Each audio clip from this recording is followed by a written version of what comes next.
Hello everyone. Last week myself and my good friend Dave from YouTube channel Dave's Game Room recorded a video where we talked about Pro Evolution Soccer 3 and whether it's the best footy game of all time. Some of you guys enjoyed it and asked if we'd talk about some other older titles. So here we go. Dave, how are you on this fine evening? I'm doing really well. And yourself, Michael? I'm very good. It's Friday, and we're here. Why are we here, Dave? Oh, well, everyone knows why we're here, but what are we here to talk about? We're here to talk about a game that, correct me if I'm wrong, haven't we seen this before somewhere? Not sure. I think it's just badly ported. You know, I think Visual Sciences didn't port this very well. A dodgy goal! And it's Suarez! Watch out! He's going to run and bite someone. Yeah, they were good memories back in 2014 in your game room. That was no capture cards, phones pointed at TVs. Amazing times. Yeah, guys, you'll notice that footage was a bit sketchy. We were very new. Well, I was very new to YouTube. I didn't even have a YouTube channel at the time, actually. But anyway, you guys don't care about that. We're here to talk about FIFA International Soccer on the Amiga. Yeah, it's interesting because pre us looking at this before, I never knew such a version existed on the Amiga. I assumed I'd played all versions, but it turned out I was wrong. Yeah, so yeah, a little bit of history of this game, guys.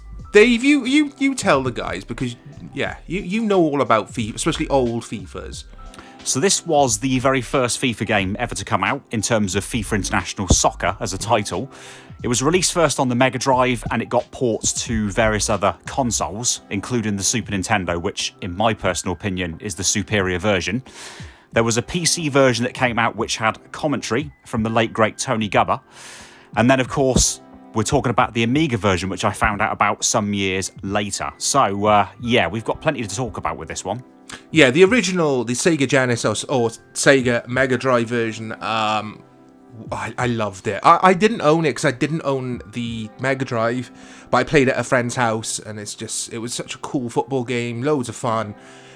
Guys, these are the platforms that FIFA International Soccer was available on before we get into the Amiga version. So here we go. 3DO, yep. Commodore Amiga, MS-DOS, yes, Game Boy, Game Gear, Sega Genesis, Sega CD, yep. Master System, SNES, and I also believe it was bundled with the Gold Star. Oh, really? With the Gold Star 3DO? Yeah, I think... Yep. Oh, that's the 3DO, isn't it? But I've got the 3DO version as well. That's another one for another day. I think it was bundled with that, though. It was like part of the package when you bought the Gold Star or the 3DO. So yeah. That's really interesting. But yeah, we're here to talk about the Amiga version, which... Yeah, right. Is it the worst version, Dave, in your opinion? So I've played pretty much all of them. The only ones I haven't played are things like the Master System, Game Boy and Game Gear versions. Mm-hmm. And from what I've played so far, let's put it this way. Picture this, 1994, you're an Amiga owner, you've seen your friend's Mega Drive version of FIFA or your friend's SNES version of FIFA and it looks pretty damn good. You buy this, you go home, you fire it up and you play that. In my view, it is quite simply the worst FIFA game and the worst version of FIFA International Soccer that I've ever seen and ever played, Mike. And I'm not sure what your views are, but man, that game is bad. Yeah, awful. I've played it once on that occasion at your in Dave's game room in your gaming room. Yeah, back in 2014 it was. That was the date the video was uploaded, so it must have been then. Yeah, it was just because we were playing. We talked about this on last week's video. We were playing PES 3 an hour or so before it. Yeah, I can remember because you said about chucking on PES 3. I can remember we had a list of games because we were covering... That was actually an interesting time, guys. Just as a side note, we will get back to FIFA Amiga, I promise.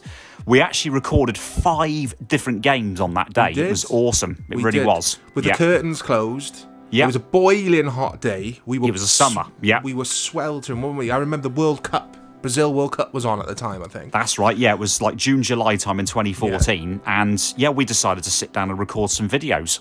Yeah, it was a cool day, guys. It actually made me want to create my own YouTube channel because I was enjoying helping Dave make content for his. So, yeah. But anyway, back to FIFA International Soccer on the Amiga. So we were playing PES 3 before it, and to go from such a good game like PES 3 as well. Let's not beat around the bush. Like, Pro Evolution Soccer 3 is an incredible game. Is it the best PES ever? I'm not going there again. Check out the last episode, guys, because yeah. that's the very question that Mike asks during that video. Yeah, I still don't know. I will let you guys know at some point, because we're going to do one of these videos every single week. We're going to do a football gaming video every week, like past, older, retro football games on all the systems, bad and good games. Okay, we're not going to be talking about FIFA 21. There's a time and a place for that. You all know about FIFA 21 and FIFA 20 and PES 2021. But anyway, so yeah, we've gone from PES 3 over to FIFA International Soccer on the Amiga, which is a very capable home computer. Yeah, it leaves you scratching your head. Visual Sciences ported this version across, as you probably would have seen from the intro. And it's a really weird one. It's left me scratching my head because the Amiga, especially the 1200, and I've actually installed specifically the 1200 version on my Amiga 1200 hard drive. Yeah. The Amiga 1200 is a very, very capable system. It's a very powerful machine for the time. You've only got to look at some of the demos that came out, that the demo scene created, to show you just how capable it was.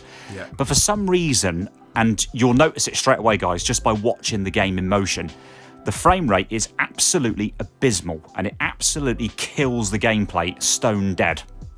Yeah, there's a lot of issues with it. There was a lot of issues. It kind of just chugged, didn't it? It chugged along. Like the Mega Drive and the SNES versions were buttery smooth. They were fantastic. And the other thing as well, which is a bit of a thing of the time, I suppose, the Amiga 1200 was capable of having joysticks that used more than one fire button. But for some reason, even this Amiga version of FIFA International Soccer, when you plug a controller in, a joystick or a gamepad, you can still only use one button, which completely restricts what you can do in the game. With the Mega Drive version, you've got 3 main buttons, so you can change player easily, you can slide tackle, you can do small passes, long passes, shots. The Amiga, it's all done on one button. And it's very, very difficult to know what you're doing, even though it's only one button. That is my biggest complaint with FIFA on the Amiga. Was the one button. Like you say, it's limited. It's just... Yeah, it was just a chore to play. It was fun in like a let's laugh at this game kind of way, because we were just like pissing ourselves laughing at some of the stuff it was doing. Yeah. It's just weird. It's weird. Like I'm gonna go back to this, but for such a capable, powerful computer, it was just so strange that. But like you say, like whoever did the port just botched it. They just didn't do a good job. They did, and if I go a bit nerdy and a bit technical on a few things here, the Mega Drive version of FIFA International Soccer is very good, runs well, plays nicely. I think I explained to you maybe once before in a chat we've had, maybe not on a video together. The Amiga's got a very similar processor. In fact, the 1200's got a more powerful version of what's called the Motorola 68000 processor, which is what the Mega Drive runs off of. Yet for some reason, this game runs awfully, and it's running on a more powerful version of that CPU in the case of the A1200. So I don't get it. Plus, the 1200 has got what they call the AGA chipset when it comes to the graphics. So more capable colour palettes, so more colours, higher resolution graphics compared to the Mega Drive. Yet again, we don't see any of those benefits with this sloppy, hideous port of FIFA. Head scratcher. It's a head scratcher, mate. Totally weird. Yeah, because the SNES version looks... It's brilliant. It's your favourite. I owned the SNES version. I actually received it for my birthday that year. Yeah. It was the World Cup USA was on. I'm always... Yeah. My wife always says to me, you always know, Mike, where you were at a certain time or what you were doing by what World Cup was on. She always says that to me. Or like what Euros Championship was on or whatever. Or what Champions League quarterfinal was on. You always... Like, so where was I on that day? It was Man United v Juventus, semi-final away at the Deli Alpi. Yeah, that would have been 99.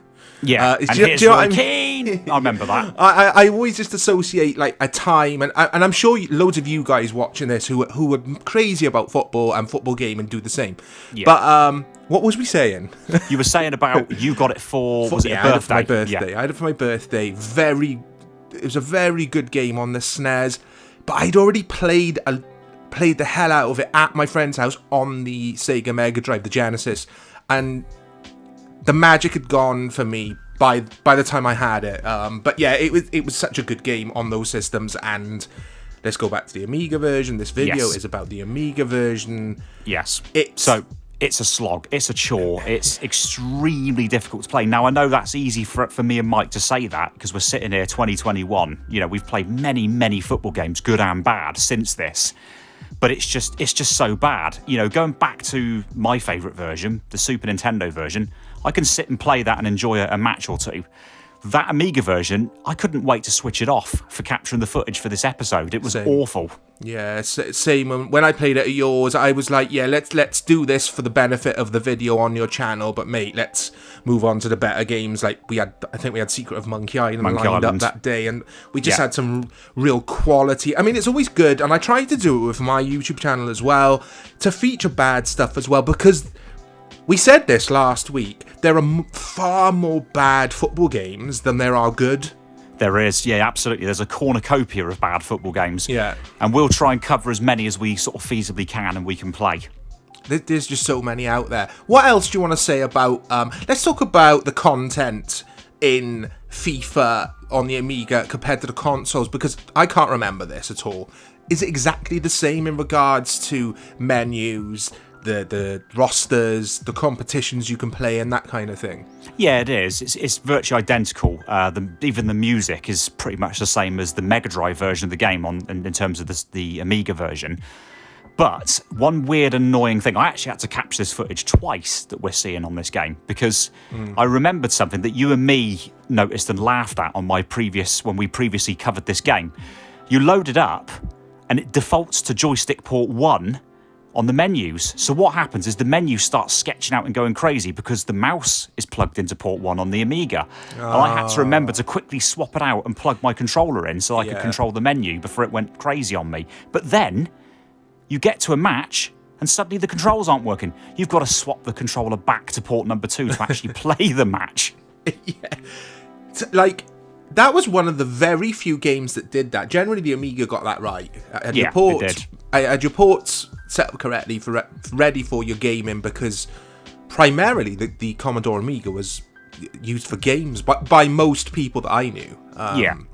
And yeah, that was just a pain in the ass. Is there anything good to say about FIFA International Soccer on the Commodore Amiga?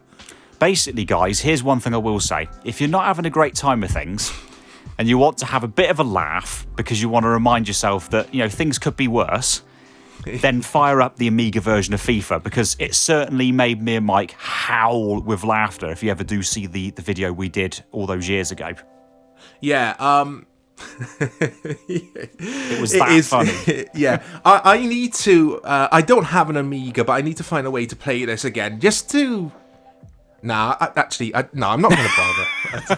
I'm watching this footage, man. It's just like, I'll leave this to Dave, guys. Getting the bad footage for me. Leave the suffering to me, because, why not? It's bad. It's a bad game. It's the worst version that we've played. So that was the title on the thumbnail. It's the title of the video. Is it the worst version from what we've played? I haven't played the Game Boy version. Game Boy, I know. That's got me intrigued now. And the same for Master System / Game Gear, because they're going to be the same game, same version. Yeah, and MS-DOS. I suppose... I played MS-DOS. I actually you said. As a kid. You said it's got commentary? Yeah, the late, great Tony Gubba. If you've got the CD version, like I was lucky enough to have. Tony Gubba was brilliant. He did the commentary, I think, for ISS on the N64. For ISS Pro 98 on PlayStation and N64 he did, and it was good. Yeah. It was really good. Yeah, brilliant games as well. Yeah. That's it, guys, for FIFA on the Amiga. It's not very good, and that's being nice. Next week, I'm not going to say here and now, because me and Dave haven't even discussed what video we're doing next weekend. In fact, guys, get involved in the comments. Let us know what you'd like to cover. A few of you guys in the previous video asked us to look at PES 2013. Yeah. Which is a great call. I actually own that, and I've still got my PS3. Capturing footage on the PS3 Yes, there's a way. I have a way. Dave knows. So we could feature that, but let us know, guys. It could be anything. I'm talking about games, even player manager games. If you can play, I don't want just pure manager games. We're not going to include manager games. No. But player manager games, especially stuff like Kevin Keegan's Player Manager on the SNES, which uses the Kickoff engine, that's fine because you actually play the matches. You got stuff like Man United in Europe on the Amiga that I used to play as a kid. Premier League Champions or the double, which I've got. There's tons of stuff, guys. Doesn't have to be on a home computers, obviously. We've got the console games, the PES games, the FIFA games. I mean, up until a certain point, like I mentioned earlier, Dave, I don't think it's worth anyone's time us talking about stuff like FIFA 18, FIFA 19, but No. There's versions of FIFA that I adore, like FIFA World Cup, South Africa. Yeah. One version of FIFA I do want us to cover, though, is one that you and me both avoided like the plague, and that's FIFA 13. Okay, yeah. I do want us to cover that. We're going back then. That's quite a while ago. But yeah, anything recent, guys. Like I'm like really, really recent. It's just It's pointless. Yeah, I agree. You can get your fix of that anywhere, and we will talk about the new FIFA games and the new PES games when they're on the horizon, and they'll be their own videos. But for this series, it's kind of light-hearted, looking at the older games, the really good ones, the really bad ones, the really strange ones. There's some strange ones. Chris Kamara's Street Soccer and the like. Dave, it's been a pleasure. Yep, it's been great, and thanks for having me. I'll link the video that I showed some footage earlier, guys. Mike and Dave reviews, or Dave and Mike reviews, rather. I'll link that video in the description. And yeah, have an awesome weekend, guys. And like I say, let us know in the comments below. Hit this video up with a like. Likes go a long way. Subscribe to the channel and subscribe to Dave's channel. He does release content on there sometimes. I promise. But there's loads of other content that we've done on there as well. So yeah, take care, guys.